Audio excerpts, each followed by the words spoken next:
I'm Mike Bouris, and this is Straight Talk. It was a rock bottom that just kept getting deeper and deeper until finally I was like, fuck it, I have to do something here because otherwise I know how this is going to end and it's not pretty.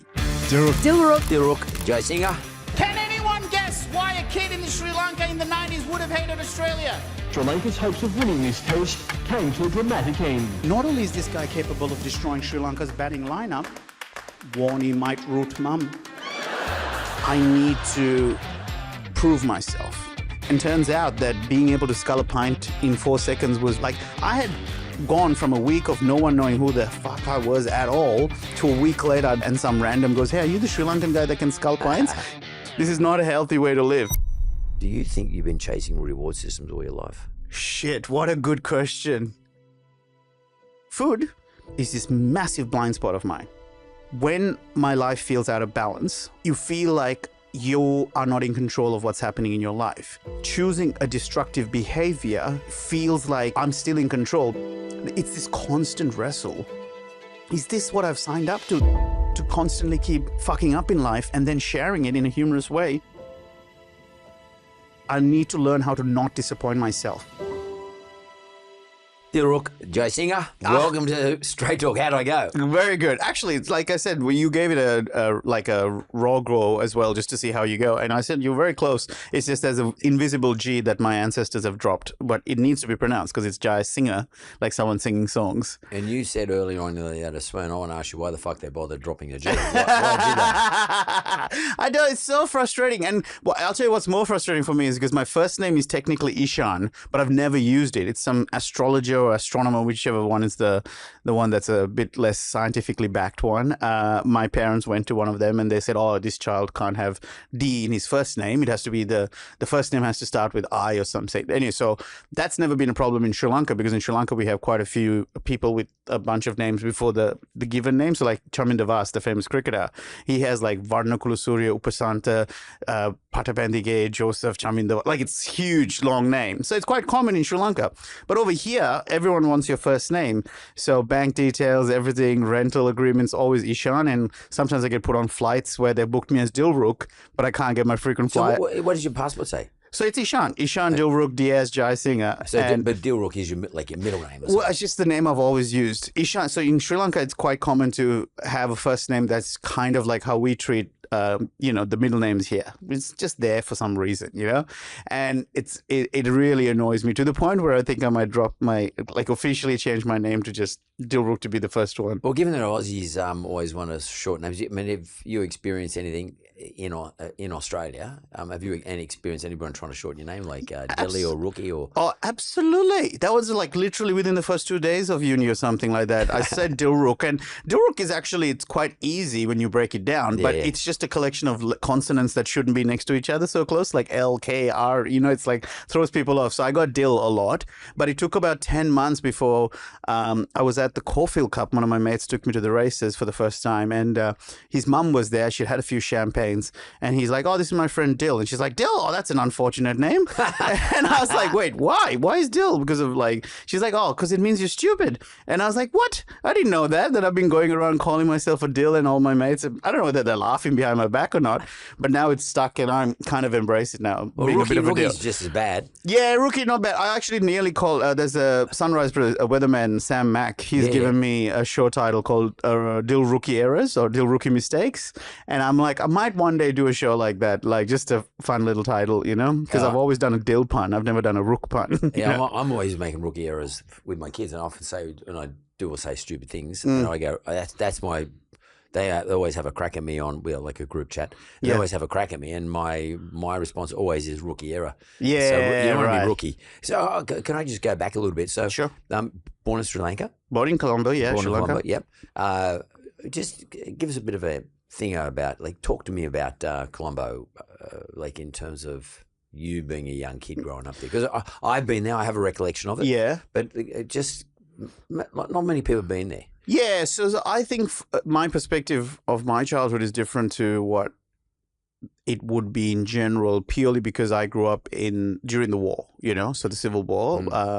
And from the time I was born, that was the reality. Explain the Civil War. So the Civil War was between essentially the Sri Lankan government versus the Tamil rebellion, And so the Tamil Tigers, that was the name of the rebellion. So from the time I was born, this was always kicking off. Lots of bombings. Lots of bombings. So, when I think back to 1995, I think, I was 10 years old, and we had like 6 months off school because there was a bomb threat to the schools. Yeah. And people are like, oh, that's so sad and crazy. But I was 10, which meant that I had 6 months to just watch Baywatch. And I was loving life. You know what I mean? That's why I was like, my God, Pamela Anderson at me while having breakfast. This is the best ever, So it's this funny thing it's only when I zoom out, look back, that I realize how hectic it was, because otherwise it's just your reality. You're just used to, you just know not to, I remember even a couple of years ago when someone pointed out how parents, if they had two children, the dad would go with one child, the mom would go with another child in different buses. In case one of the buses blew up, at least one of the kids survived. Like that kind of thinking. It's just crazy to think that's what we grew up with. And, if there was a bomb attack, the news and the newspapers would have graphic pictures of all of that, whereas we would never show kissing on screens. And I'm like, now as a 38-year-old who's lived in Australia for 20 years now, I look back and go, wow, how bizarre that they're like, no, we can't show kissing, but this severed head, yeah, sure, let the kids see that, So just if you just mind giving me a little bit of a history help here. Yeah. The Tamil Tigers were a rebel group, but was it religious based? Because the Tamils came out of the bottom. Didn't they come out of originally the bottom of India? North of Sri Lanka, bottom of India. Yeah. But the Tamil and Sinhalese wars have been going on for thousands of years. So that particular area, from the south of India, there's been invasions and things like that. But this was the more politically post independence. Right. When the British left, they kind of. I'm very vague on the details, and I'm very hesitant to talk too much details about it because again, like I said, I grew up in a perspective where we were just told the one side of the story, whereas it's only now that I've come to Australia and I have friends whose parents literally had to flee their own home country because of threat to their lives, you know what I mean? And, the narrative is all of a sudden you're hearing a completely broader story than what I was told when I was in, a 10-year-old or whatever. But generally it was a post independence. Some of the policies that were implemented was very much unfavorable to the Tamil population, and so there was some protest, and the protest then built and then became an all-out war. So it's fascinating for me to think back at my childhood, like for example when my girlfriend at the time back in 2006, so a while ago, went back to Sri Lanka with me, and say if we're sitting here, Mark, like this, I would say to that wall, so what is that, like I don't know, 10 meters away, would be two guys with AK-47s, like right in front of my house. But that's where the bomb, checkpoint was. So for me, I never thought of how weird is it that every day I stepped out to go to school from the age of, 4, whatever, there were two dudes with AK-47s right in front of my house, but that's all your reality is. But it is somewhat relevant today because we're seeing what's going on in Gaza, and we think it's shocking. It is shocking, but probably has got a little bit further than normal. But generally speaking, prior to what happened recently, it is that's their lifestyle, and to them it's normal. It's what they've grown up at. Yeah. It's a funny thing to call it normal because on the one hand, it's just like it's the only reality I knew. And if you're going to the airport, for example, you allocated 1 hour at least for airport checks, like because on the way there there'll be long queues where they checking the cars for bombs and things like that. That's an extra hour added on to your your airport commute.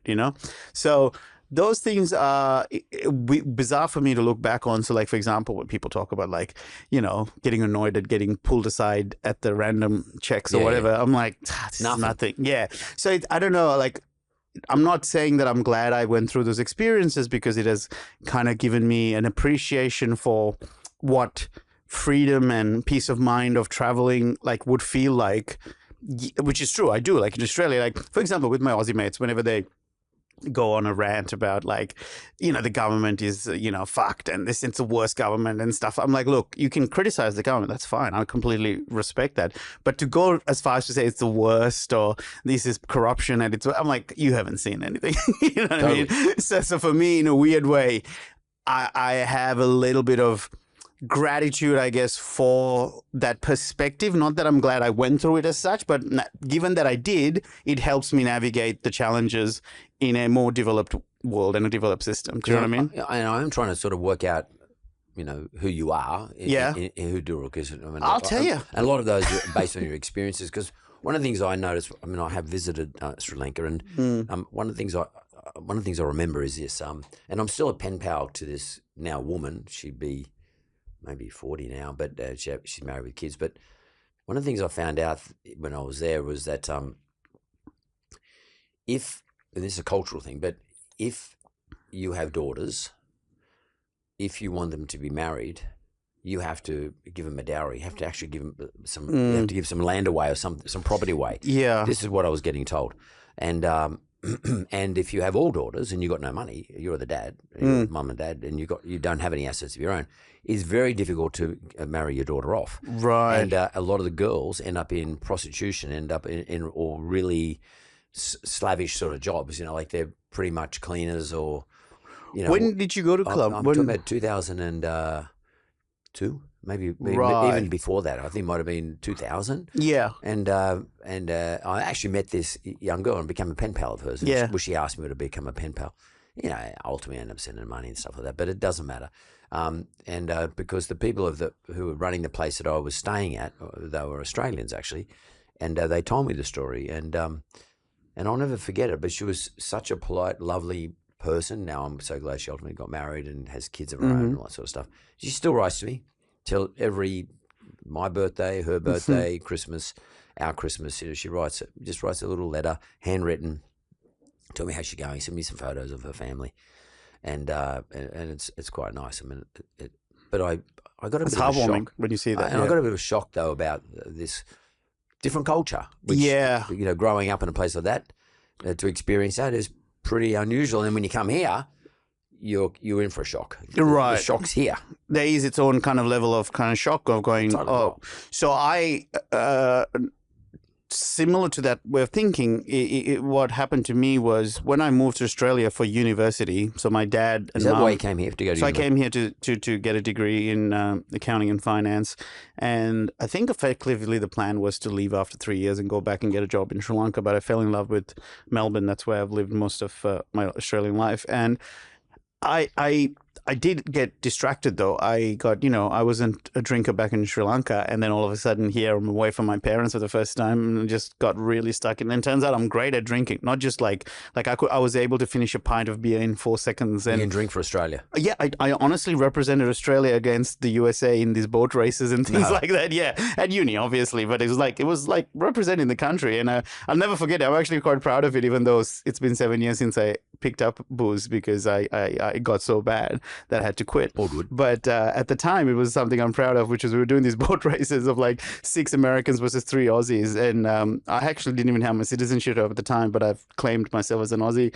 And we had 2 pots, half pint to their 6, individual. But we had finished ours so quickly that still their 2 were still left, that I grabbed both of theirs, drank that as well, and then said, "Welcome to Australia." Like, got this huge cheer. And these are these frat boys with their hat turned backwards, like the stereotypical. So I did feel like I was representing Australia in drinking at the time.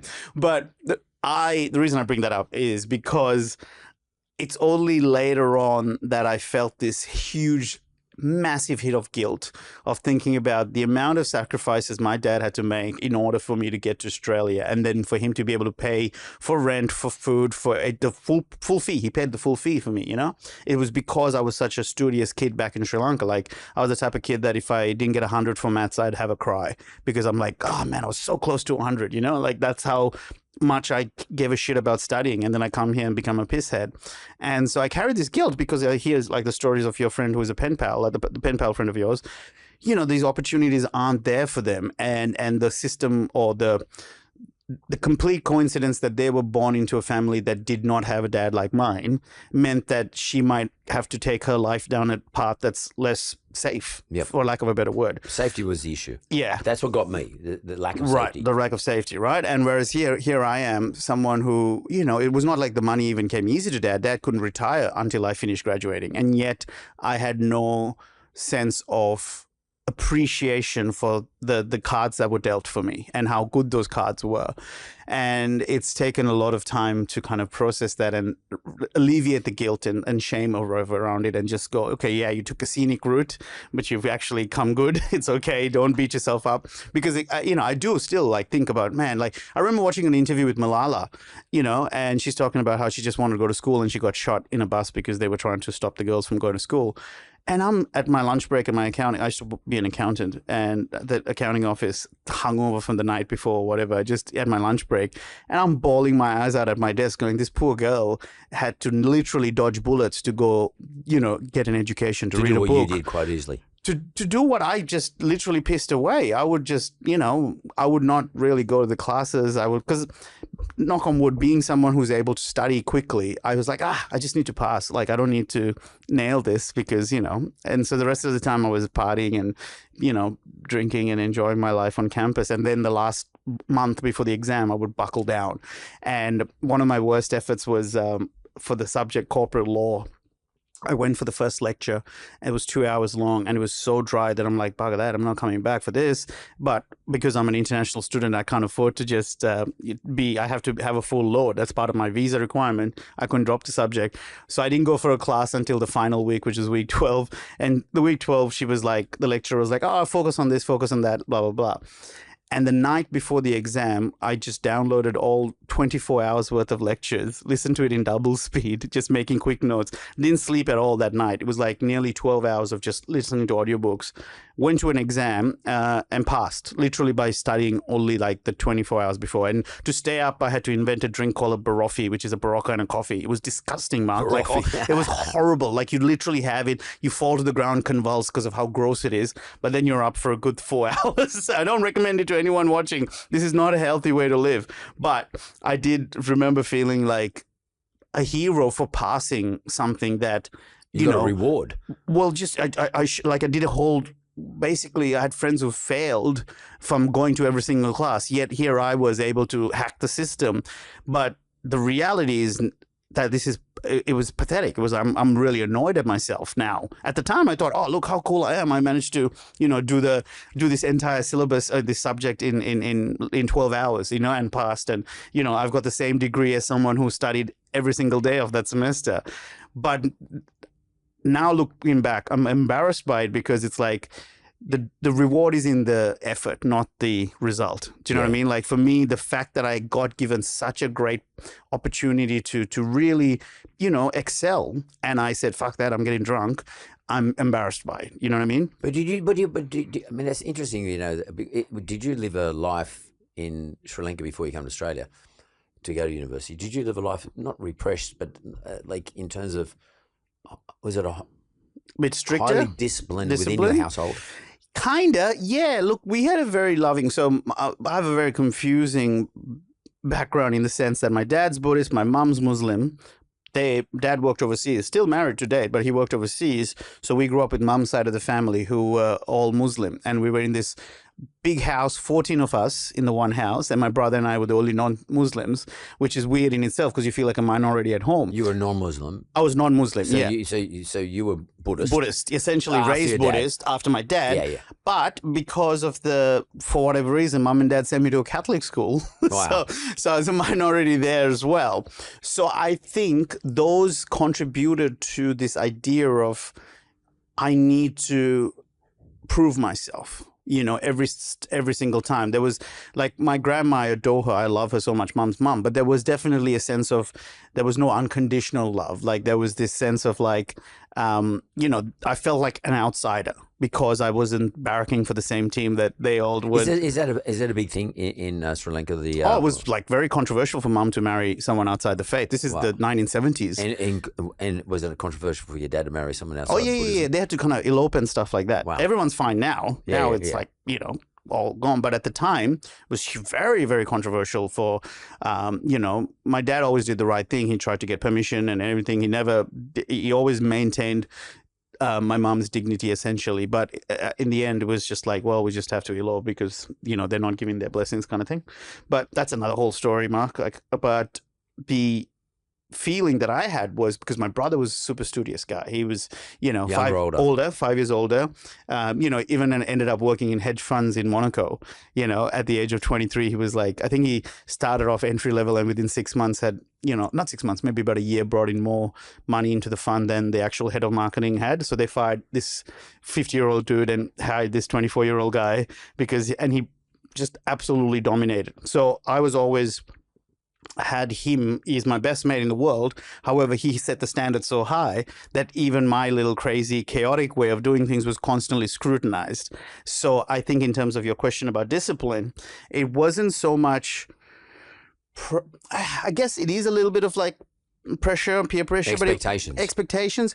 But it was kind of this, it was just organic, I guess, because I grew up with it, like that idea. So from the age of 9, I would get up at 4:30 in the morning to study because we lived in Colombo on one of the main streets where it was really busy and noisy, and there's always traffic till 10 p.m. So there's the window, and also in my house, there was all these cousins and stuff were running around playing who didn't take studies as seriously as we did.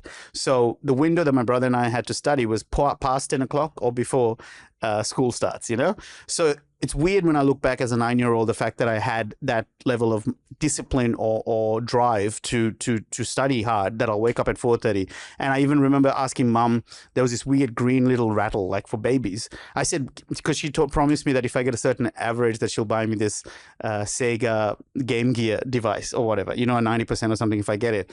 And I said, okay, can you wake me up with this green rattle? Because it's such an odd noise that it'll remind me. I'm like, what's that noise? I'm like, oh, that's right, I need the Game Gear. Like, I made an association with the rattle and the Game Gear at the age of 9. Like, I honestly don't know where I even got that idea. But now looking back with all these habit-forming books that I've been reading, I'm like, oh my God, I was nailing it back as a 9-year-old. So she would rattle the thing and I would go, oh, that is not a sign to study, that is a sign to get the Game Gear. So then I'd drawn the link between my effort now and the reward later. So I was always had that discipline. And in terms of drinking and things like that, it's not that much. Because I was trying to work out, is that like some sort of either rebellion or a celebration of no longer having that I think it was hanging out of you? Yeah, I don't know exactly, but it was a rebellion as much as it was just an alternative that I did not know was there for me, because I never considered myself a party guy. I didn't know, my friends used to like go out and try and meet girls and all those kinds of things, but I was never the party guy. I was always debating club, drama club, like crying after maths exams. And no. This is Sri Lanka. Sorry, this is all Sri Lanka. I then come to Australia where I have no friends, don't know anybody, and desperate to fit in. And turns out that being able to scull a pint in 4 seconds was something that made, like, I had gone from a week of no one knowing who the fuck I was at all to a week later I'd be at a pub in Armadale in Victoria and some random goes, hey, are you the Sri Lankan guy that can scull pints? Can you scull my jug and show my friends? And like a circus act, I was like sculling beers in front of everyone and they'd all cheer. So you can imagine a 19-year-old who's trying to like feel at home somewhere new in a new country that is, big and dominating as Australia can feel, especially to a fan of cricket, Aussies always. Because I tell you where I'm going with all this is because it's interesting. You talked about the little rattle thing, and you would associate reward with that sound. Yeah. You weren't associating the fact that I had to get up and do some study. No. You were associating with reward. Yeah. Then you go on to say later on when you come to Australia, your 4-second pint was associated with reward because people recognise you and they accepted you, which is that's the reward. That's an important mental reward. Yeah, like a tribal thing. I'm allowed. I'm welcome in the tribe and I'm safe. I'm in. You're correct. And then, it's well documented that you had a weight problem. Yes, well documented. But food is one of those things that attaches to your reward centre as well. Massively. Big time. You get, your brain pushes all sorts of great chemistry out into your system, and then you get in these reward centers like pinging because you're eating sweet stuff or you're eating lots of stuff or whatever the case may be. In which case, but the outcome of that is you put weight on. It's not a positive reward system, but it's nonetheless a reward system. Do you think you've been chasing reward systems all your life? Yeah, for sure. Being a comedian, by the way, is a reward as well. Oh, 100%. You laugh at my jokes. Thank you very much. I'll give you the origin story of both of those. There's a direct link between a lot of what happened as a child to who I am today. So, for example, the food. Let's take that. That, in spite of all the therapy and every sort of talk therapy, kinesiology, all kinds of things that I'm working through, it's still the one that I still don't have my hands on the steering wheel on completely. Like booze-wise, 7 years sober, no dramas. Well, what made you stop booze? Tell me about that. Booze? Oh, just an event. No, it was a series of just looking over the, like, it went from, I'll come to booze. We'll go step by step. Yep. So I'll put the booze thing first of all, which is that it was larrikin, quote unquote, larrikin behavior that was cute and funny as a 20-year-old that I never outgrew. Yep. And then all of a sudden I'm 32 years old and still trying to find, like, oh, how hilarious. I passed out and got chucked in a divvy van. Like, that was kind of funny when I was an international student back in, going, oh, and Sri Lankan in a divvy van and all, like, you're a full Aussie now, mate, and those types of things. Or even when getting my citizenship, even the immigration lawyer was like, oh, shows that you've assimilated. Great stuff. Like all this kind of fun. And suddenly I'm 32 years old and I'm still doing that shit and no one's laughing anymore. It's just a liability. And it just became gross and I was embarrassed at the guy I was becoming because it was just little, it's like, boy, a kid from Sri Lanka, he's, just learning the ropes a bit, let him go a bit loose. That went for 12 years. That's where it was a rock bottom that just kept getting deeper and deeper until finally I was like, fuck it, I have to do something here because otherwise I know how this is going to end and it's not pretty, In terms of the overeating though, that's the one that I still struggle with because unlike booze where I went cold turkey, just cut it all off, it was easy to go zero. With food, I jokingly say that it's even a salad is like a gateway drug because you start off well with the salad and then you move on to Caesar salad with croutons and then you're like, what's the difference between croutons and a hamburger? You just, before you know it, you're full knee deep in kebabs again, right? But that comes from grandma who was a massive, like, she used to have a catering company. She loved her cooking and she was proud of how demand her food was. So when I ate her food, that was her reward system going, oh, look, her sense of pride came from seeing how much I enjoyed the food. So she sees that and rewards me with love and affection that I felt like I was missing out on because of the religious difference. So she's putting her hand on my back saying, what a good boy. Well done for eating so much. Yeah, thanks for making me feel good. Right. And whereas as a child, I'm thinking, if I'm getting protection from the matriarch, if I want protection from the matriarch and her love, I have to eat a lot. So even now, 38 years later, when in spite of having a heart attack and all kinds of stuff, I'm still like, I feel sad and alone, so I need to overeat. That way I'll feel better. And it's such a cycle that I go through because once I overeat, there's a shame. The shame then just starts yelling at me going, you should be, how disgusting of you to eat so much. And then you feel sad again. And so you go back into eating gelato. And so for me, I realized to hijack the system. This is genuinely where's my phone gone? Like, my wallpaper on my phone is a photo of me as a kid because to remind myself when I do have that shame spiral, that when I'm yelling at myself, it is this 4-year-old version of me playing Lego or 3 years old playing Lego that's getting yelled at. So to be kind to that version of myself, I literally have to carry a photo of myself as a baby to be kind because that's the direct link between my overeating and the childhood pain, I guess, or the wound. With the comedy, it comes back to dad, which is dad was working overseas. Whenever he was in town, he used to be the center of attention among his groups of friends. Everyone's like hanging off his every word as he was telling joke after joke. And I wanted to obviously break into the circle. And he would let me into the circle whenever I had a joke to tell or something like that. And my brother, who I mentioned before being my best mate, whenever I made him laugh, he would go to mom's handbag and give me 10 rupees.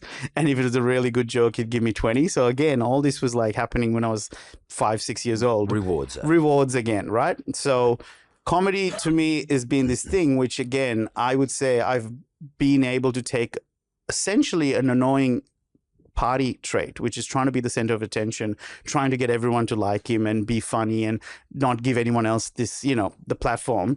That is an insecurity that would have been annoying and was going unchecked in my accounting years. But now that I've got an outlet, I'm actually much more pleasant to be around because I feel that void of whatever, a reward that I get from performing. It happens on a nightly basis so that when I'm in real life, I can switch off and actually be interested in someone else rather than trying to sell my own self. Well, and that's so. It seems to me that it happens to all of us, but all throughout our lives, we get rewarded by family, friends, also intellectually ourselves. We get rewarded. We feel good about things, and it actually does drive a lot of our behaviour in the future. Why do you think? Did your family ever reward you for how well you did at school? For example, like your mum, you said one example, your mum was going to get you a PlayStation, whatever it was, if you got over 90 or something like that. How is it you don't think that achievements didn't trump all these other things like being a comedian or, academic achievements or just achievements in business, for example, or some, and to drive you in a different direction, similar to say to what your brother did? Yeah, I guess, well, two things. Firstly, to finish off on the thing about mum is that I didn't get the 90%. You did not? I did not get it, but she still, I remember even a computer was the other reward down the track. But her rule was, regardless of the result, if I apply myself, she will buy me the computer. So it created this mindset for me that the reward was linked to effort, not result. So as long as you put the work in, which we know doesn't guarantee success, but not putting the work in guarantees failure. It's definitely necessary. It's necessary. Might not be sufficient, but it's might necessary. not be sufficient, but you can't have it without it. So she kind of, again, not knowingly gave me this growth mindset, which is that as long as you work hard, forget what happens on exam day, forget what happens in the report, but if in the lead up you put the work in, I will reward that. So for me, then you fast forward to when I started doing comedy, I was so bad at it. Like my hands would shake, I would sweat, and I just feel like throwing up like constantly before going up. Like I had a fear of public speaking. But because of the way mom kind of raised me, I remember loving the process of thinking of an idea, writing it down, refining it, then rehearsing it. And like the joy was in the work as opposed to doing the gig and then it turns out it's shit and then I'm sad. I was like, well, it doesn't matter if it goes well or not. I've enjoyed my little process along the way, and I'd never done anything that I'd enjoyed the process of as much as I did with comedy, So mum's, that lesson, weirdly enough, created a really healthy mindset for me in terms of rewards. Now, with studying, so I think it was just this thing of we recognized that my brother and I, that is part of our identity. We were the poster boys for, being studious, and how, all our cousins would hate us. Not even actually hate us, but their mums would be like, can't you be more like Dilshan and Dilruk? Look at they always get money at the prize givings and stuff like that. And we were the benchmark for all of them. And then you fast forward, 20 years after we've graduated, I am a comedian. So I used to be an accountant and my brother was a hedge fund manager. Now I'm a comedian and he runs a blog. So all the aunties are like, no, don't do what they did. I was like, yeah, but that was the point, is that we kind of gave the corporate world a red hot go, relatively successful in, especially my brother, more so than me. He was dominating, but just realized there was more to his purpose of what he wanted to do that wasn't getting the attention in this world, and that's the same thing with me. Like I was a good accountant, not so much when I worked at KPMG. By that point, I'd kind of chucked the towel in. But before that, I was someone who could apply myself and get anything done. And I just kind of went, why? And I remember struggling at KPMG and someone saying, oh, it's hard now, but you work up the ladder and then you get to the top, you'll be much better. Become a partner and all of that stuff. And I remember reading Stephen Covey's book, 7 Habits of Highly Effective People. And there was a line in that said, there's no point climbing up a ladder that's leaning against the wrong wall. And I remember that hitting me like a ton of bricks, going, everyone's telling me to keep working hard to get to the top. And I'm like, yeah, I don't want to get to that top. Why am I struggling now to do something I don't actually want to escalate, So whereas with comedy, even though I was absolutely shit, I was a ladder that I was happy being on. What made you think about comedy though? Like, why did you think I'm going to change my career from being an accountant and competent at that to becoming a comedian as a career? I would say that's probably Hamish and Andy and Will Anderson's fault. So I used to listen to a lot of Hamish and Andy. I mean, pretty much every day of their podcast, the radio show, I'd listen to it live. And then the next morning, while I was at the accounting firm, listen to the podcast of this show. And and I remember thinking, going, oh, these boys met at, Melbourne Uni, the same uni I went to. And they literally did the same degree that I did. And now they're, getting paid to have fun. And I was like, why not me? And I remember seeing Will Anderson stand up, and it was the first time I saw a style of comedy that was very similar to how I'm funny with my friends, because I didn't do characters, I didn't do impersonations or anything like that, whereas he was, and the people I'd seen before that were like Eddie Murphy and, people who do character-based kind of comedy. And I was like, oh, I didn't know you could do it like just tell a funny story or tell a funny observation. So I think that's kind of where I got that idea. I mean, I always adored the idea of stand-up comedy, just looked like an incredibly cool job to do. It's pretty scary though. Terrifying. I mean, absolutely terrifying for me. I'm comfortable now, but I'm not kidding when I said there's video footage of my hands shaking and my leg doing like an Elvis shivering thing. You know what I mean? So, but again, it all circles back to reward, right? And reward and punishment. So for me, the reward, it took me a whole year, actually, I should point out, before from getting fired from my accounting job to doing stand-up. I knew I wanted to do stand-up, but it took a whole year because of that fear of failure. I'd felt like I'd failed in accounting, and now if I go into comedy and find out I'm shit, that's another dream that I have to say is not for me, So I was too scared to try and fail, but then the fear of failure wasn't as bad as fear of never trying ever at all. So it was easier to choose that. I always say things are like, it's either for me, the reward is either pleasure seeking or pain avoiding. And the pain of never trying was worse than the pain of being shit at comedy. So, and did you call your parents and say, I've given the accounting, I've been cut from the accounting company, I'm going to become a comedian, stand up? Yeah, that was an interesting situation, because when I first told my mum and dad, they were like, oh, great, especially dad. He was like, oh, you've always been really funny. You're going to be awesome at this and stuff like that. Yeah, well done. And I was like, oh, cool. I got it, And then I think about 4 or 5 months into it, he was like, hey, so how's it going with the accounting job hunting? Because I'd done a few other interviews for Deloitte and things like that. I was like, oh, no, remember that chat we had about comedy? He's like, oh, yeah, but that's like a hobby, yeah? I was like, no. Like, I'm all in.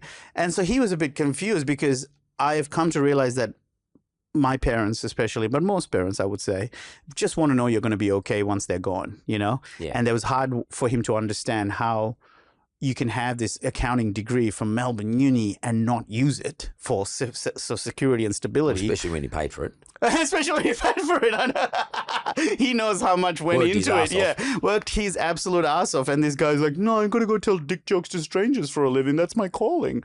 So I understand his concern, but God bless him, in his defense, the next day he was uncomfortable, obviously, but the next day onwards, he just kind of was very supportive, always checking on me, going, hey, how was last night's gig? And how'd you go? He is the most, for someone who should be mad at me not using his, hardworking resources efficiently, he's so supportive. Like even my stand-up special, that's on Amazon Prime, he's watched it 24 times, and every single time at the end he cries. Just, oh, really? Yeah. I jokingly say it's because he's like, oh, fuck, I can't believe I wasted all this money on accounting when, he's wasted it on this shit.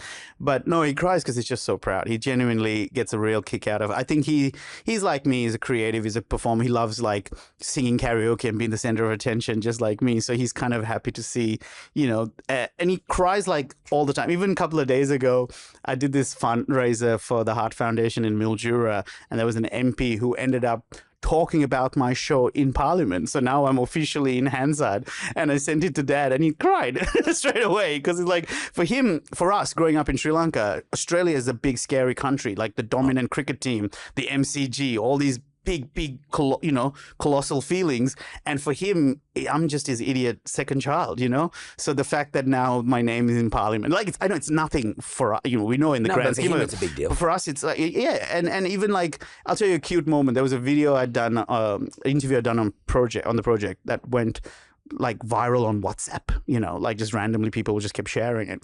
And my dad got it a few times from like old classmates of his, and them saying, hey, there's a Sri Lankan guy in Australia, he's really funny, check him out. And so for Dad to be able to say, oh, actually that's my son, he loves that stuff, he's really chuffed about it. So I've always kind of been grateful that he could have easily been gone like embarrassed about the fact that he spent all this money on me and I've gone down this path, but no, he's been unbelievably supportive. How long did it take you before you realized you were good at it? Oh, shit, what a good question. Because I feel like if I answer wrong, it sounds arrogant. I'll be honest, to say I was good at it, a while, because... As in like a year at it, or? Oh, no. So when I say good, what I define as good changes across time. It evolves. So the first good was, can I be consistently funny for 5 minutes? In other words, people clap or laugh. So I had no laughs for the first year.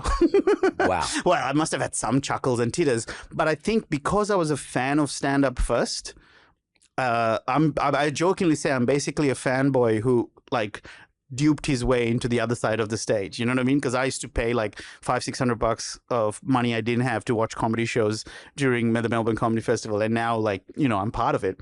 I would say it took about 3 years before I had like a bit that was working like every single time I did it. Like, and or gigs, like being booked as well.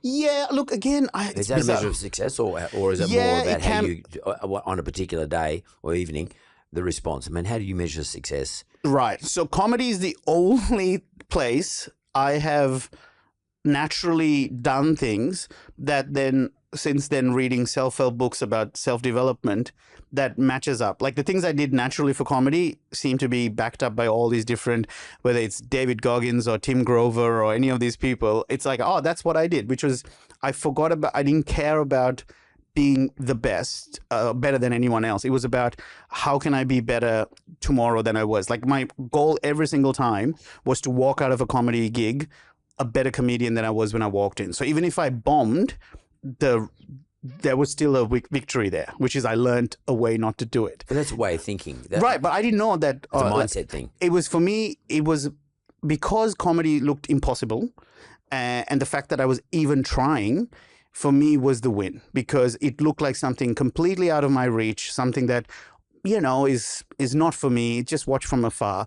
So the fact that I was able to even get up, from the basic framework for me that helps me is that I was really grateful that even if I wasn't good, I got to do it. It wasn't that I had to do it. I get to do comedy. And that was the joy that kept me going. So every single time, in terms of the success that you talk about, it changes, because initially it was like, can I get 5 minutes that works? Then it was like, once I got that, can I get a second 5 minutes that works? Then once I got that, then he's like, can I put these two together and have 10 minutes and then 20 and then so on. Then it became about, can I become a full-time comedian? Can I live off this? And so I achieved that in the middle of 2016. And I've kind of it sounds so arrogant, but I swear to God, I mentally have peaked in November 2017, and everything since then is bonus. And why November 2017? Because that's when Mum and Dad saw me perform as a headliner at my local comedy club in Melbourne. So there's a photo of me and the two of them, and they look so proud. And I realized, oh, that's what I've been chasing. Just them seeing, because this is really morbid, but I knew that I was going to do this for the rest of my life. But I was so bad at it that in my head, I genuinely thought, oh, it's such a shame I'm bad at this, because Mum and Dad won't be around to see me come good, because I just knew I'm going to keep doing it, but I probably won't come good for another 20 years. And they might not be around to see it. And so the fact that they did see it about 7 years after I started was like this biggest victory for me. And since then, I kind of just think of my career as the victory lap now. And everything's just a cream. Everything is a cream for me now. I still work. Yeah. I still work harder than I ever did, but it's not from a place of lack. It's from a place of abundance, almost going like, oh, I've had a great run. And if it all ends today, I'll be very sad. I'm not going to lie, but I know I enjoyed the fuck out of it every step of the way, because I keep making sure I reward myself for the mini victories along the big part. So when people say, what's your goals and stuff like that, I'm like, I don't want to sound arrogant, but I kind of have achieved them, because all I wanted to do was be able to say I pay rent by telling dick jokes. You know. Yeah, that's very interesting. It sounds to me like you. I mean, you talk about Goggins and all those other self-help people, but it seems to me like you mastered mindset really early and easily. I mean, the mindset of like banking the little wins all the time. Yeah. Making very transactional. You know, like I'm going to do better tomorrow. I'm going to do tomorrow. What did I learn from today? Uh-huh. How can I get better and better? Where the hell did you work that shit out? Like, did you read books on mindset? Like, how would I set myself to do well over time? I think my brother probably helped me a lot because he did a lot more self-help and self-development reading back then than I did, but he would feel like, you know, throw these little gems towards me. It's only in the last, say, 10 years that I've taken a more active approach to learning those things. But prior to that, I think it's my brother's influence for sure. Like, even though his very existence and his high performance, high achievements is the cause of a lot of conversations on therapy right now because I was constantly compared to him. Like, it's not his fault, though, that he was a good student. It's not his fault that he was always very clean and disciplined and very, like, studious. So I'll give you a good example that mom always reminds me of, which is that when I was in year one of my classmates' mums called her and said, "Oh my God, the homework they're giving these kids are too hard. I have to sit with my son, you know, for hours before, you know, and do the homework. How's Dilruk handling it?" And mom's like, "Oh, he doesn't talk about homework. He's probably not doing it because he's never at his table. He doesn't do any homework." So then she pulled me aside and she goes, "Hey, what's this homework that you're getting?" I'm like, "Oh yeah." And she's like, "When do you do it?" I'm like, "Oh, in the back of the car when you're driving to school." So I would just do it on the way to school. And then she called her friend, my classmate's mom, and was like, "Can you believe this boy is, how shameful. He's doing it at the back of the class, you know, the last minute he's just cramming it through." And that lady was like, "What are you talking about? He's doing it on his own? Like, that's amazing. Like, I have to sit with my son for 2 hours." So mom was constantly like not seeing the result, as in the fact that I would still get the good result just because I was doing it in this really haphazard, chaotic way. Because my brother did it in a more disciplined way, she would always be like, "Why can't you be more like him? Why can't you be more like him?" So I constantly had this weird shadow to try and live up to. But that very shadow is someone who supported me like unconditionally, and my brother, like, to date is my biggest confidant and my biggest supporter. So it's funny to have someone whose very existence made things harder for me, but he also made sure that he supported me and pulled me up with him every step of the way, you know? So in terms of this thing of discipline and mindset, I think it's just we just really enjoyed kicking goals. And I also think my brother and I joke, like, we're very egotistical, but egotistical, I like to think in a healthy way, where it's like, if we're not good at something, it's an attack on our ego. So we have to like smash it and prove to people going, no, fuck, like, I deserve to be here, you know? And I think that competitive side is something that if it goes unchecked, you just keep trying to fight with everyone and try to be better at things that you don't even give a shit about. But because we've worked on making sure, hey, there's a side of us that's a bit darker, not darker necessarily, but going like, I'm not just going to win, I'm going to fucking humiliate the competition. I was like, all right, I need to use it once in a while. It's like, I can't, like 80-20 it almost, you know, do it 80% of the time, be fueled by love and happiness, but 20% just going, fuck you. Yeah, well, that happened to me in a marathon. So I was ready to give up at the 35-kilometer mark. My leg was just dangling off, like it felt like my left leg was not even working. And I was like, fuck it, that'll do. That's, you know, I can't do another 7 kilometers on this broken leg, or what felt like a broken leg. And immediately thought of the 3 dudes that would be happy that I didn't finish, like quote unquote mates of mine who, you know, would enjoy your downfall. And I was so annoyed that they get that win, that my 36-kilometer was the fastest lap I'd run. I just went, fuck you guys. And I just kind of belted it out. So for me, I'm very fascinated with how the mind, like at the 35-kilometer mark, I had nothing left in the tank. But the 36-kilometer mark was the fastest I ran. How can that be possible? Because it's clearly something that something shifted there. So I'm obsessed with that. There's a Finnish phrase called sisu, S-I-S-U, which means that little boost of drive you get just before you're about to quit, you know? And I'm like, how do I keep tapping? Now I'm fascinated that knowing that that's in me, because I never did sport as a kid. I didn't know that I had this competitive side. So given you what you mentioned, you raised Goggins and and you've raised Tim Grover, and you've also raised this mindset process, and you've used it to be successful by most measurements, performance measurement, particularly in terms of comedy. Let's just talk to the dark side for a second. Yeah, you've had a weight problem for a long time. Mm. how is it you can't use, because Goggins had a weight problem. Yeah. How is it you can't use all those things I've learned techniques to take control of that? I've thought about this a lot because I have the blueprint, I have the map for a healthy development, which just automatically came to me in comedy. I've been able to apply that to alcohol. I've been able to apply that to exercise. Yep. But food is this massive blind spot of mine. Why? I think it's because the issues or the challenges around that were formulated. The crucible was when I was a kid. So it's Go back to your grandmother. Back to my grandma. So I think the wiring or the ground, the cable laying of how I think around food, neurologically, it's so embedded in such a formative year, and then being reinforced for a lot longer than, say, my habits around alcohol or my habits around laziness. So or indeed trying to be the one guy who's going to impress all his mates by being able to drink a pint in 4 seconds. Yeah. All of that came like late. It's the same wound, which is wanting to feel seen and feel accepted into a tribe or a family. Yep. So with grandma, it was like feeling like, oh, I don't have the same religious beliefs, so therefore I have to work for her affection. Come to Australia, oh, I don't look like everybody else, so I have to be the brown larrikin. Oh, what a random identity. And so all of a sudden become big man on campus because, oh, look at this Sri Lankan guy who's a pisshead. We've never seen that before. What a dichotomy, all those things, which is just so sad, because it was a big confusion between wanting to fit in versus belong. Because I've been constantly trying to fit in when all I wanted was just to be accepted for who I am.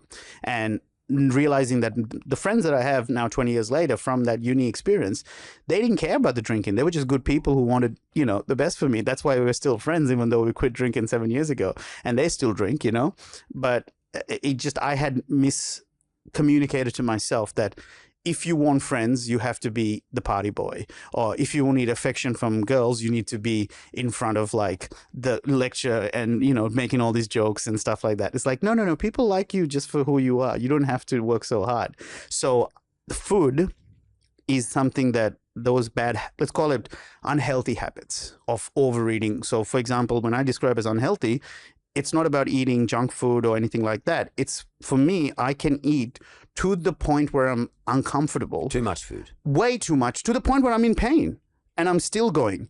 And it's very frustrating because ignorance is bliss and I'm not ignorant. I can see it happen. I know I'm taking the wrong decision, but it's like, it's really frustrating to bear witness to it because I like to think I'm better than that. But then seeing this someone else or something else take control of the steering wheel. Like, I'm not even kidding. I have had, it's been a while, maybe about a couple of years, but 2-3 years ago, would say in the sort of just after the pandemic in one of those little pockets, I've walked in and out of a 7-Eleven 4 times going to get ice cream, going, no, I don't need it, get out. And I'll go back in, like, no, just have an ice cream. It's no big deal. Like, just like a junkie walking in and out of, because it's like midnight and my body's like, my brain is like, I'm scared, I'm alone, I need a hug. I'm feeling like depressed or whatever. It's like, yeah, go get some ice cream. That'll make you feel better. So it's like, I walk in thinking, oh, I've got my reward, the ice cream. But then the conscious mind is like, no, dude, this is not going to make you happy. It's only going to be a little bit of satisfaction and then you're going to hate it. So then I walk out and then I'm like, but who cares? You had a heart attack. You're going to die anyway. You might as well have the ice cream. And then I walk back in, or like, you know what I mean? Like it's this constant wrestle. And it, more than anything else, first step is for me is I'm trying to not shame myself for even having a flawed, handbrake on those things. So the problem I'm having now is when I give in to those temptations, I just bash myself. In what regard? Like guilt? Guilt, shame. And that makes you go and eat more. Makes you want to eat more. So my first step right now is going, okay, let's chunk it. The same way I was looking at going, how do I get better at 5 minutes of comedy instead of worrying about an hour? Let's just focus on that. So right now my focus is, how do I be kind to myself when I give in? When I give into it, when I give into the temptation, don't worry about the fact that I gave in. Now we just do is like, how do I accept that just because I gave in doesn't mean that I am not worthy of love, respect, acceptance, all those things that from myself, by the way, because this is nothing to do with other people. This is all self-inflicted shame, self-inflicted disappointment. But is it shame because you're overweight, or is it shame that you lack the discipline to stop yourself from getting upset? The second part, the discipline, because I like to hold myself in. There's a pride in saying that I'm someone who's, I look at the things that I've touch wood been able to achieve, and those aren't things that were within my grasp, 10 years ago or 15 years ago. Being a full-time comedian, running a marathon, losing weight, quitting drinking. Like, these are genuinely huge milestones for me. Big deal. And I fucking so proud of that. And then you have this same person who is, even last night, finished a gig, and I've had a exercise streak of 64 days, and I'm starting to feel stronger, and my feeling like feeling really together. But lost the battle last night. There was a Easy Mart, and I grabbed a box of cereal and milk, and fucking had cereal at 11 o'clock at night. I don't need it, but just my brain was like, no, I'm in Sydney, I'm alone, and I didn't match with anyone on Tinder. All right, I'll just eat my feelings in a cereal. I want to ask you. I want to ask you this, Dilruk. So sometimes, do you feel that maybe it's just not the right time to become disciplined in respect of your food? Because if you're trying to be successful, you're a kid, come from another country, you went and got a university degree, you became a citizen, you had to fit in, you decided to give up the drink, you then decided to run another career, a pretty scary career. So they're all massive achievements, as you said earlier. You can't achieve everything all at once. Yeah, Or am I just making excuses for you? No. You're right. Listen, because there's too much. I know, but don't you feel like sometimes the truth, and so example, if I had a friend or my brother, let's say my brother, my best friend in the world, came to me with all the things that I'm sharing with you, the words I say to him, I believe about go easy on yourself, you've done enough, you can take it, don't worry, it's too much, just take it step by step. All of that is true, but for some reason I'm like, well, that doesn't apply to me though, because I'm better than that. I can do it all, and I can't. And no one can. No one can. But there's some weird threat to my identity as quote unquote high achiever or whatever, that I'm like, oh, fuck, I'll do it. Most people can't, but I can, And because of that mentality, there have been great things that have come into my life because I believed that I was better than a particular situation. So let's say boozing, right? It felt like I cannot quit drinking. I love it too much. My identity is wrapped up in it. And that's who I am. That's who I am. And then 7 years later, I'm like, oh, I can't believe I feel so much happier for doing it. I'm so grateful. Similarly, with food, I'm like, oh yeah, a lot of people struggle with food, but not me. I'm going to be great. I'm going to be fine. And I realized, no, dude, that's where you're going wrong, is because it's like, it's my ego going unchecked again. So when it was in check, the threat to my ego is what pushed me out of accounting into comedy, going like, I'm not going to be a fucking accountant, I'm going to do something better or something a bit more glamorous or whatever the fuck you want to call it, right? So that is the same ego mindset that pushed me out of a very cushy job, a very healthy, stable employment, right? You'd be a partner by now. Oh, close enough. Yeah, for sure. I look at my peer group that, had I applied myself, I didn't, but had I applied myself, yeah, absolutely, sure. But what I mean more is that it was this thing of, like a God complex, let's put it that way. Thinking like, yeah, this is what most people will be satisfied with, but not me. I'm going to go do something a bit, bit niche. That very God complex and holding myself to that standard is what's causing the most amount of distress, as opposed to accepting that hey, when it comes to food, you don't have good discipline. That's okay. So stop making excuses for it and try to find systems that work around it. So for example, at home, I have a liquor cabinet with scotch and wine and, a couple of beers and a lot of my favorite stuff. No dramas, but I cannot keep ice cream in my freezer because I will find it at 3 a.m. in the morning. So the deal though is completely, you deny yourself it. In other words, don't put it in your freezer. Yeah, because I would like to think of someone and being like, oh no, Dil, you're better than that. You can resist temptation. And I'm like, but I can't. Like, why am I denying? Like, because it's cooler to say that, oh, yeah, I used to be obese, but now I don't. Yeah, it's a problem. I've put the lid on. I'm fine. No, I constantly yo-yo. And I think it's because food, you have to eat some. That's the problem for me, is that you always need nutrition, right? But that healthy amount of nutrition is so close to my biggest indulgence, which is overeating to the point of pain. So it's like I'm always treading a fine line. So with alcohol, if you think of it as a monster, right? I think there's a Godzilla movie that kind of resembles this concept, which is that you have to let it go, cause a bit of destruction, and then it can go back and settle for another few days or whatever. So with booze, I was able to trap it, crush it, and starve it of oxygen to the point where it's dead. And I don't genuinely, like, I still miss alcohol here and there, but it's not an issue. I can sit around you and people drinking and I'm completely fine. But food is always something that you're constantly tasting or, I'm very close to my addiction in that one, Well, again, if I ask you this question, I mean, and I think you're only 38, so maybe it's not really a question for you at this stage of your life, but you did have a heart attack. Yeah. If I said to you, how old do you want to be when you die? Do you want to get married? Do you want to have kids? I mean, how long do you think you need to live in order to achieve some other things? Right. So I've kind of mapped out towards 80. Okay, so 4,000 weeks and you're about halfway. So for me, to the extent where I actually might be I'm trying to see if I can order one of those, those death calendars, which show you how much you have like left for your, in terms of weeks. Yeah, there's a book written. It's called 4,000 Weeks. It's a book. Is that? A very famous books. Right. Yeah. Right, That's assuming you can live to the statistical 81. Okay. Yeah. So you're nearly halfway. Okay. Yeah. So let's say you got 2,000 weeks left. Okay? Yeah. It's terrifying. It's not many. No, it's not many at all. And especially because you see how quickly it just keeps, we're getting closer now. What are you going to do in those 2,000 weeks? So what does Dilruk want to achieve? Yeah. You want to become a comedian, you did that, okay? You want to come to Australia, you did that. You want to get a degree, you did that. Right. You want to be accepted, you did that, okay? You did all that.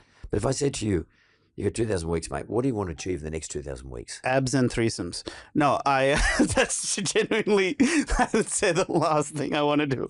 No, definitely, look, I might not actually open up about the things I do want to achieve necessarily. But okay, let's say, abs. It was a joke answer, but it kind of is true. It's something that I know is so hard to achieve. Like having visible abs. Well, if you lose weight, you get abs. I know, but it's still like I have friends who are. Did you have abs in that photo? Which one? As a little kid. As a child? You might not even be in the photo, but when you were that little kid, that little skinny little kid. Yeah. Yeah, watching Arnold Schwarzenegger, of course. You probably had abs. I probably had abs back then. You're saying, okay, I see what you're trying to get at. Yeah. And in 2020, when the lockdowns were happening, I had nothing else to do. I lost another 30 kilos, so a total of 50 kilos, and I was down to like almost very little body fat. But because I used to be obese, the loose skin was kind of around, and I couldn't fully get the six pack, but I could see the first two. So I was like getting two pack. Yeah, exactly. I was getting so close, right? Now, why did I bring this up? Oh yeah, I know that abs actually mean nothing. Right? Like, as in, it's not functional necessarily. It's not like you're better off having stronger quads, better lower back, all those things, right? But I have a wiring that has told me, oh my God, if you have abs, then you are in this 0.0% of the world or whatever. And for whatever reason, ego, whatever you want to call it, I want to be part of that club. It's why I did a marathon, because I know only 1% of the people in the world can do it. I like doing things that majority of the world would say too hard, So to me, that is a goal that's fascinating because I don't have a strong enough why to do it. Do you know what I mean? Like, it's like I say to myself, oh yeah, I want abs, but I'm like, but why? We might be able to get them in 10 years' time. Yeah, because it's no rush. But it's bullshit. It's all bullshit because there's no reason for me to do it. I've just convinced myself that that's important to have. But it's fucking not, and I know it. So it's this weird thing that I'm caught in between where I'm sad that I don't have it, but I also realize I don't really actually want it. I just want it to to feel part of a club that I don't belong to or whatever. You know, again, it's not about belonging. It's not like saying, hey, I want good abs because that'll help me, you know, longevity. And when I'm 80, be able to pick myself up if I fall down. Like, those are the reasons I should be working But at towards. this stage, you won't even make 80.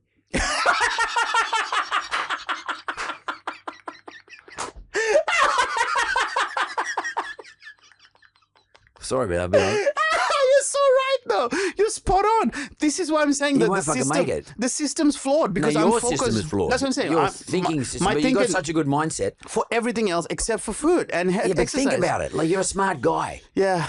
I mean, by the way, if you didn't want to lose weight and you want to be this dude, Yeah, that's I'd different. accept that too. Correct, but it's But because you don't I'm want not. it. You do want to lose it. Right. So this is where I remember I said ignorance is bliss. That's the frustration I'm having, is the dichotomy between the conscious version of me that is watching me do the bad habit. Like, it's almost like zooming out, going, hey man, you had a heart attack 18 months ago.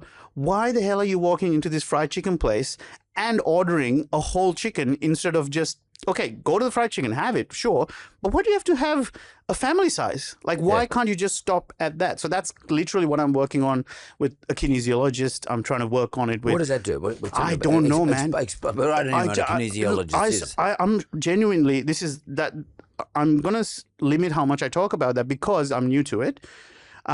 It's how you feel, isn't it? It's about your feeling in here. She just grabs my hand, does some weird stuff and taps, and then suddenly goes, oh, when you were 8, did you feel like you weren't accepted to something? I'm like, what happened in 8? Oh, that would have been 2093. Oh, yes, fuck it. And then so somehow. Of course I did. Yeah. So I don't know if it's a placebo effect.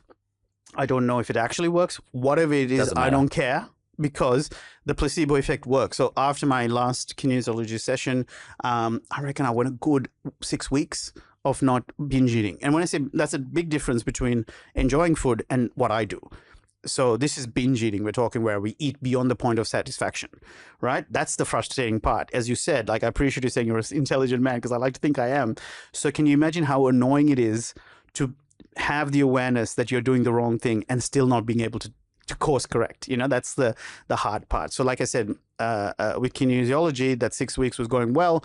Then I had a couple of, a good friend of mine in comedy, she passed away, and that kind of, the system started crumbling a bit, and it was like, find sugar, find high cholesterol food. You'll feel better if you eat those things. So I'm struggling a bit again, but the only difference between me now and say 6 years ago is that I still make mistakes. I still relapse with overeating, but the time it takes for me to get back on track is getting shorter and shorter. Yeah, so you're improving all the time. I'm still getting better.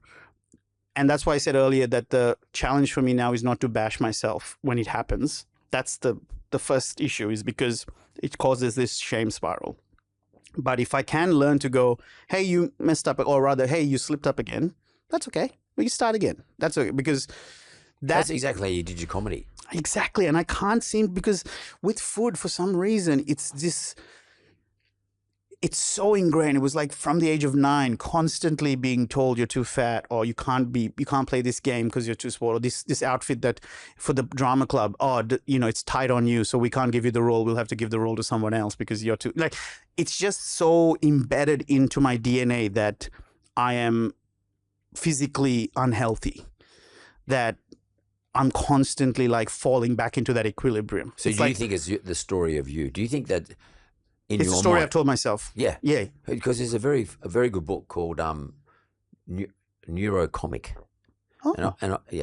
I'll get Jess to, maybe we'll buy you a copy and send it to you. Oh, that's very kind. And it's written by a neuroscientist and a illustrator, a comedic illustrator. And what they do is they take you through the process of how your neurological system forms, and how in the end it results in all our actions actually end up affirming who we think we are, the story about ourselves. So you just told me the story about yourself ever since I've been 9, blah, blah, blah, blah. And so Dilruk's story is that he was an overweight kid, and it's all part of your story. But that also talks about plasticity of the brain and how you can actually make changes.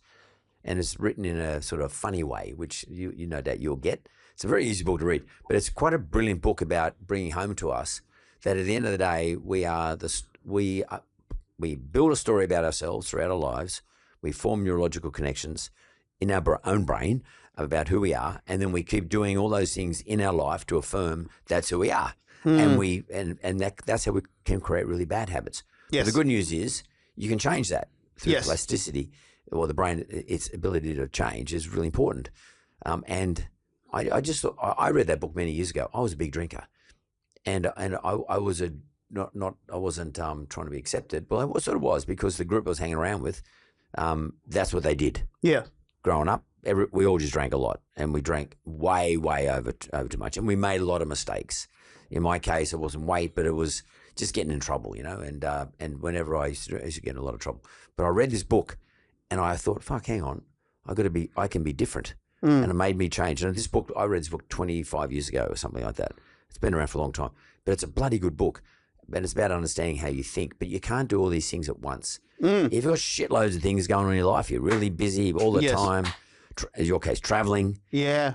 The fucking hotel room to hotel room. It's too easy. One of the things I do, I hate it about myself. If I'm in a hotel room, a good hotel, that is, and the first thing I do when I come back from wherever I'm doing, and I get there back at 9 o'clock at night, I turn the telly on and look in the fridge, and if they got a fucking Kit Kat, I'm going to eat that Kit Kat. I will never buy a Kit Kat outside of a hotel room. But if you see there, but as soon as I'm in a hotel, my brain says, "Oh, Kit Kat, have a Kit Kat," and I don't know what that is, or whatever. it just makes me feel happy that you get it. Whatever the chocolate is, Right? But I would never do it anywhere else. Right. Now, think of that mindset and apply it to every fucking food that's out there. You understand. I have the capacity to binge eat salad. Of course I can, but it's not as destructive as knowing that if I do it with fried chicken or ice cream, let's just say those as examples, because I think it comes back to control. So when my life feels out of balance, whether it's the death of a loved one, relationship issues, whatever, you feel like you are not in control of what's happening in your life. But choosing a destructive behavior feels like incorrectly, but it does feel like I'm still in control, because even though this is quote unquote bad for me, I'm going to do it anyway because I'm in charge of my life. So for me, it's a loss of control. Feeling like I don't have any control in my life that leads me to certain destructive behaviors. And the other thing that you mentioned is so spot on. So two things. One is you talked about you can't do everything. And I think it's so true, because if you look at discipline as a muscle, it's like if you're being disciplined about not drinking, not making sure you get your work done, all this stuff, it's hard that muscle atrophies by the end of the day to try and choose a healthy option. Exhausted. So that's why, because I know this about myself, I know what works for me is things like meal prep. If on Sunday I cook whatever I need to eat across the week, I will stick to it, because what happens is it's not that I don't have the knowledge. Like that's we're beyond that point. I know what I need to know. There's nothing more that people can tell me. There's just some blocks that are happening that I quickly, and traps that I fall into. So for example, during the Melbourne Comedy Festival, my busiest time of the year, coincidentally was when I was filming Utopia, right? The TV show. So I'd finish my stand-up show at like 10:30, somehow try and fall asleep by 11 to wake up at 5 a.m. to go film from 6 till 7 p.m. and then go do the stand-up show again. So I'm like, all right, this is going to be a month of zero space, because in between I'm going to have to learn lines and blah, blah, blah. So I told my personal trainer, hey, you have a client who's a chef, right? Can you tell him what my macros and calories are? So I pay him, the chef, like it was quite expensive, but he would deliver me my food for the week. So that way I knew, out of sight, out of mind. I just need to go hit that. You systemize it, right? So you work that. So that's that discipline muscle thing going, okay, I don't have to worry about it. I'm going to throw money at it because fuck, I know my shortcomings. I'm also making some money, so I'm also making it's an investment in my longevity, right? The other thing that you pointed out about the identity shift. So when I made the decision to try and get healthier, start of 2018, the thing I told myself, and people laugh, but I think people who get it understand what I was doing, which then later got verified by that book, Atomic Habits. But what I did in the first 2 weeks was I told myself, there's no exercise necessary. All you have to do for the first 2 weeks is to wear active wear. Just get up in the morning and put the shoes on, put the active wear on. And it sounds silly, but on day 4, I think it was, or day 3, I refused to do it. There was something in my brain saying, nah, I can't be bothered. And my brain's like, and I'm telling myself like a child, hey man, just wear it. You don't have to do anything afterwards. Just put on the outfit. And still I was like, no, don't want to do it. Like there's some weird resistance to, at the time, to exercise that I had, that I knew for whatever reason it's embedded in me. So by just breaking it down into the first step is just wearing the outfit. And then when I wore it and I went for a walk, it's like I feel like an idiot if I went for coffee, I feel like an idiot if I don't do something with it. So then I'll get the coffee and just do a little walk. And then the walk became, I'll walk for a minute and a half and run for 30 seconds. Then do that maybe 4 times. And then I got this app called Couch to 5K that slowly kind of increased it. And then, yeah, the punchline, fast forward 20 months later, I did the whole marathon. But it starts with just teaching myself, hey, you're someone who wears activewear. Like that was the first step, which, like the experiment proved, I had a resistance to initially. Like, so imagine trying to tell myself, hey, you'd run 42 kilometers when I didn't even want to wear the outfit. You know what I mean? That's how bad it was. So that's exercise. So to date, I'm so grateful that I love exercising now. So whether it's running, gym. So gym, again, hated it. The reason I got into it is because I told myself, and this is because of Atomic Habits now. The outfit was just on my own or my brother, I can't remember. But Atomic Habits gave me this idea, which is that I hated the gym, but I do love Eminem. So he released a new album. And I was like, all right, you can only listen to this if you're in the gym. So all of a sudden, I'm like, fuck, the reward is to listen to the song, not to work out. So then I'd put on my outfit and I'd go. And again, you feel like an idiot just sitting on the bench, listening to music, bobbing your head. You're like, oh, fuck, I better lift some weights. You have to compete. You have to do something. So then I started doing it. And before you know it, like an hour later, I've done my workout, you know? And so now I'm at that stage where I'm like loving the feeling, the process. The reward of exercising is doing the activity, not the weight loss, not the fitness. So I've fixed that as well. Can I ask you a But question? food, I can't fucking do it. Well, no, can I ask you a question then? Yes. If I asked you, and I'm going to ask you this, but if you could, on average, I mean, there's obviously a very wide audience that you appear in front of, and who cheer you and who actually enjoy your comedy, whether it's on TV or however it is at the comedy festival, whether it's on live or it's on television, it doesn't really matter. On average, how would you say those people in maybe one sentence of maybe 10 or 12 words would describe you? Describe Dilruk. So the audience watching either live or on television, doesn't really matter. Huh. How would they describe it? That's the dude, blah, blah, blah, blah. Dilruk Right. is that, blah, blah, blah. How I would see they what you're describe saying. So it would hopefully, I hope funny is given. But then afterwards, I think it? There's a guy, the funny guy. funny guy from Sri Lanka, I would say is the So first brown thing. skin, Yeah. funny guy. Yeah. How would funny they guy. describe it? How do you think they would describe it? Overweight guy? Yeah, well, I think there's definitely Portly a sort of sense guy. of like, there is like this shifting identity. Oh, he's the guy that lost a lot of weight. And like now it's like, oh, he's the guy who's put on weight again. Or now he's the heart attack guy. Or now he's the accounting guy. Like there is definitely, I think it just depends on what So he's that the particular. brown skin guy from Sri Lanka, is really funny. That's the consistent part, I think. Whose weight fluctuates. Word fluctuates. Yes. And he talks about his challenges and mental health. That's what I would say. So subconsciously you're probably thinking that, but maybe I wonder if you're consciously, that's who you are. You've identified yourself by them. They've identified you. You think they've identified you as a dude, because maybe let's say if all of a sudden you lost, I know you got down to 75 kilos, for argument's sake. Which I did in 2020, and it looks pretty weird, actually. Looks skinny. Yeah, it doesn't That's look. my point. Yeah. Do you think they might think of you a bit differently? Yeah. So I Is that a remember. problem? No, I think Or are you funny because you are who you look like? so. This is a great pocket to chat about, which is in 2016 was my funniest show yet. So I've luckily done funnier ones since, but at the time it was my, let's call it a breakout show. Yeah. Because that and was what was the deal? What were your deal then? What was your deal? So that was the show that, you know, the people from Working Dog who do Have You Been Paying Attention and Utopia, they came and watched me. They're like, great, let's see if you can do Have You Been, like everything starts with that 2016 show. Not everything, but you know, a lot of big steps.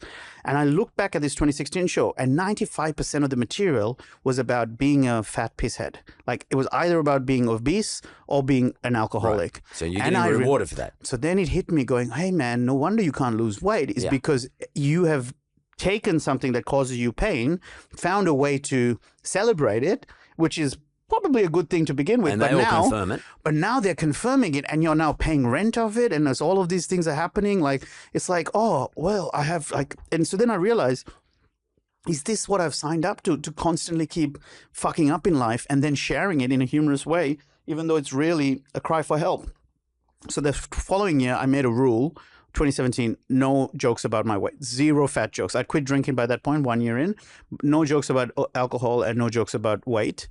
And sure enough, a year later, I lost the weight. It's because once I started to shed this image, identity for myself, or the story I've told myself, this is why people like me. And so now, I think the pocket I'm in now is the post-heart attack challenge, which is that I quit drinking. I lost a lot of weight. I started getting fitter and healthier, and then still had a heart attack. That's the block that I'm having now, which is finding enthusiasm to be healthy, knowing that I nearly died anyway. Do you know what I mean? Like, so now I'm in this existential challenge of going, what's the point of looking after my body if when I tried it last time, still only died anyway. Yeah, and the truth is the opposite. The truth is exercise saved my life, which is that I had this 80% block in my artery. I felt no pain because of all the running I was doing. My cardio system was so strong that it kept pumping through the block. So exercise literally saved my life and made it painless. But it's hard for me to internalize that feeling because it's like, God damn it. Like, especially when I think of like, like now when I push when I'm running and you're feeling out of breath, I kind of start getting like a panic attack, almost going, fuck, is it happening again? And it's just fitness, but it's hard to shake off the fear of what I went through, last year, because I keep thinking, oh no, it's happening again. It's happening again. And it's like, no, it's not. Just keep pushing. Get a stent in there? I got a stent in, you know, but you know what I mean? Like it feels natural to feel that my confidence has taken a hit. So that's where the block, I think, with terms of food has come to, which is that going, what's the point? I like eating and I like exercising. So why don't I just keep eating shit and keep exercising and stay in this equilibrium, which is not true. This is not who I want to be. Yeah. But it's what I default to. What do you think David Goggins would say if you're sitting here right now? It's not shut the fuck up and stop being a bitch and all those sorts of things. So I've realized that I have these two voices. I have I refer to as the monk and the drill sergeant. And the drill sergeant is effectively Goggins. But the monk's the more holistic, going, hey, you know what? Wisdom. You're doing good. You've done well. And hey, be proud of the fact that you don't give up. That's the other thing for me, is that I have to remind myself going, hey, the fact that you even still give a shit is amazing. The fact that you still check in with yourself, you keep trying, you fall, you keep trying, you keep going. That is in itself something to be proud of, and not bash myself as much as I do for. So right now, here's a good example. My 5 kilometer runs about 35 minutes for That's the 5K. I should be happy, but I can't, or I struggle to find joy because 2 years ago, I was doing 22-minute 5Ks. So I'm like, how the fuck did I lose, all that pacing in 2 years? Carrying it all, heart attack, everything, depression, all of that's wrapped in there. That's the full story. But my type A personality is focused on the stats, going, used to do 4 minute 20-second kilometers. Now you're doing 7 minutes. How embarrassing. You're a failure. Go home and eat your feelings. Instead of going, no, dude, you're still trying. Well done. Look at this. 5 years ago, you couldn't walk 100 meters without sweating. Now you're like upset because you did, a 5K in 35. Like, it's not for me, the fact that 5K is now my normal, that should be the reward. The fact that running 5Ks is not a challenge. It's just what I do now. But I don't think like that. I'm focused on the trajectory, being like, oh man, I used to be so much faster. I'm going to wrap it, but I want to say this to you. I think that this conversation for me, you've enlightened me on some things in relation to what I was thinking about myself in relation to some things. Because sometimes I'm too hard on myself. Because expectations of myself are way, way too high. I do want to say to you is that, I want to thank you for your honesty, like the way you talk today, your honesty. But I do think that the best lesson that I've got out of listening to you is how you became a good comedian. It took years to become a good comedian based on whatever I did today, I'm going to do a bit better tomorrow instead of beating yourself up too hard. Yeah. And I've been thinking about that in relation to something that I've been working on for myself. So maybe that is the solution. Don't be too tough on yourself. Don't expect things to happen too fast, and just keep doing what you're doing, because it seems to me it's worked. You're a kid who's come from another country, brown-skinned kid, which, you know, is a tough environment. Open up and, you know, trying to do stuff in Melbourne, become, you know, on the university campus, trying to become accepted by a whole lot of other guys, girls. Not an easy thing to do. You've broken through a lot. You have done a lot of good things. And your system is good. It is, yes. Can I tell you maybe what to sort of help us to wrap up, I guess, is I think for me it comes down to the marshmallow test of delayed gratification. That is, if I would identify a weakness of mine, it is in sitting with the delayed gratification. When I was able to enjoy, so the marshmallow test, for those of you who don't know, is you give a kid a marshmallow, tell if you wait a certain amount of time, you'll get a second one. And if you eat it beforehand, you don't get the reward, right? So that's a perfect framework to describe everything that we've touched, which is with comedy, the waiting was joyful to me. It was like playing video games. I don't want to finish this level until I've explored the whole thing. Then I'll get to the next level. And when I get in, I want to see the whole level there. There was no urgency to finish the game because I loved playing the game. I want to explore level 1. Once I finish that, then I'll go to level 2. Whereas a lot of my peers were like, hey, how do I get on the Comedy Festival Gala? How do I get management? How do I do an hour? I'm like, who cares? We get to play now. Like, this is the joy. Same with studying in school. Like back then, there was the delayed gratification was going, if I apply myself to this, mom will reward my efforts by buying me a Game Boy or a computer just for the effort. The reward was already in the delaying. You know what I mean? Like I can sit with the discomfort because I know it's coming. The weight loss, I did it with a friend of mine, Ben, with your podcast called Fitbet, which is wrapping up, but we have about 250 episodes you can listen to. There, the reward wasn't the reward as much as it was a punishment, which is that if I don't eat carefully or if I don't exercise, then he's going to win the bet. The $1,000. The $1,000. So all of a sudden now my, reward or punishment is present tense. But now where I'm at with food, when I overeat, the damage of that is in the future, not in the present. So therefore, the punishment doesn't feel immediate. Yeah. And same with the reward of eating healthy. There is no big nutritional, there's not a noticeable difference. Not noticeable today. But I have to find a way to gamify my system to get a reward from eating healthy today. So I have little apps that are like streaks and all these sorts of things, or sending photos to my parents saying, hey, look at this, omelet I made. And they'll say, hey, well done. And that's like my knowing that I value their approval, that it's going to fuel me. You know what I mean? And I also know I have a silver bullet if I want to use it, which is my ego again. That if I put this out publicly, like, okay, so today on your podcast, if I said, hey guys. It's public now. Yes. If I said, Hal, you know what? In 4 years' time or 2 years' time, I'm going to have a 6-pack. And if I actually put it out there, I know that my insecurities are so severe that I would do whatever the fuck I can to get that, because I've now called my shot like Babe Ruth, But I don't want to do that anymore, because I want to learn how to... I need to learn how to not disappoint myself, because in that other version, I am only doing it to not disappoint the people who follow me on Instagram or whatever. And like that's your friends at uni when you were drinking. Friends at uni, correct. Instead of going, no, your opinion of yourself is what matters.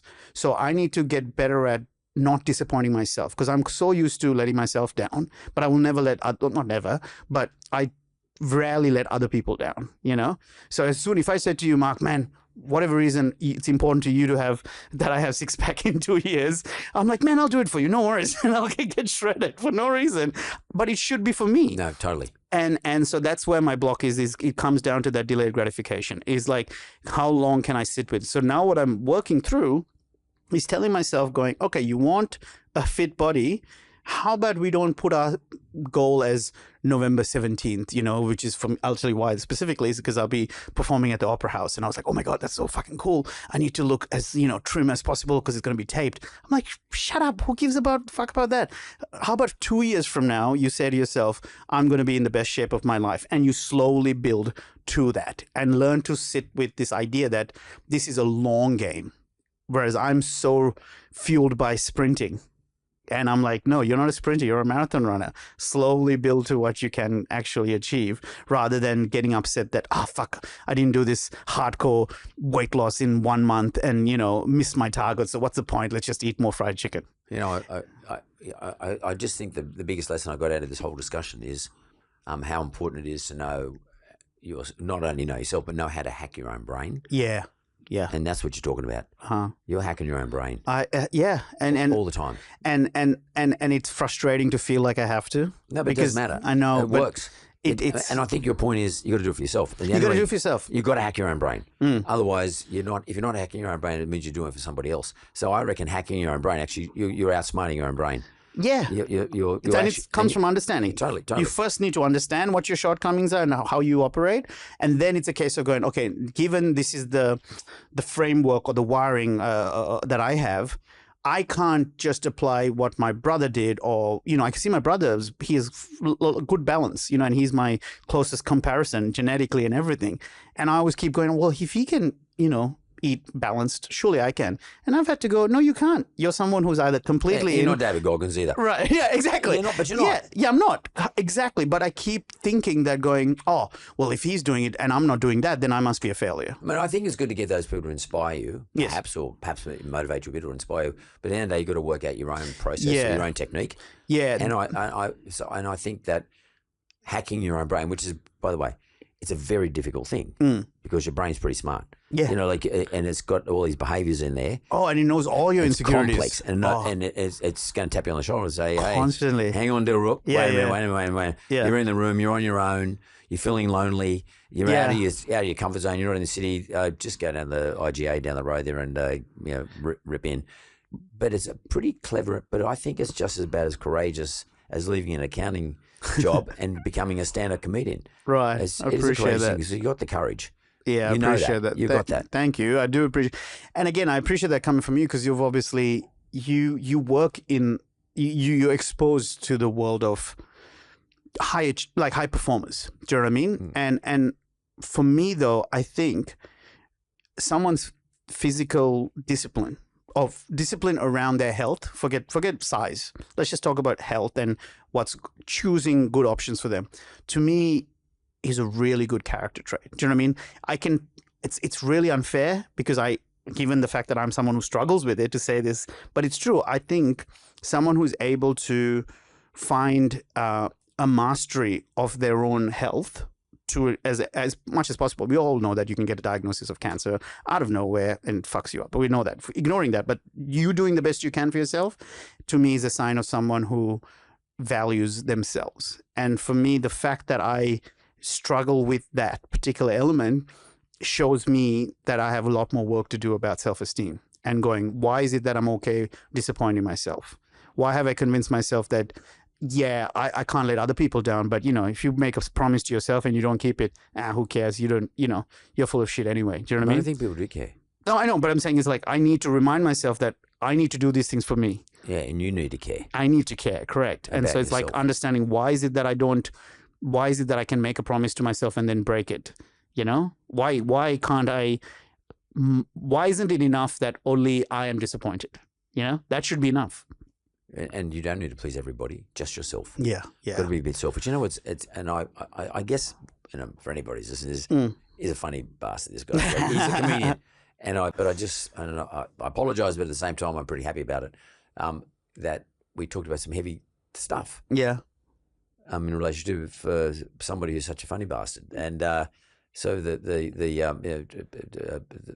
interaction of the two is very, very curious to me. And what I want to wish you is another 3,000 good weeks. Okay. That's going to take you to 100. Oh, great. Thank you, mate. I appreciate that. I wish you for those. Yeah. But it's up to you to achieve it. Right. How about I'll come back in 2 years with my six-pack and we'll do this again and see what the inside it have. doesn't matter if you have a six-pack. I just want you to live for another 3,000 weeks. I appreciate that, man.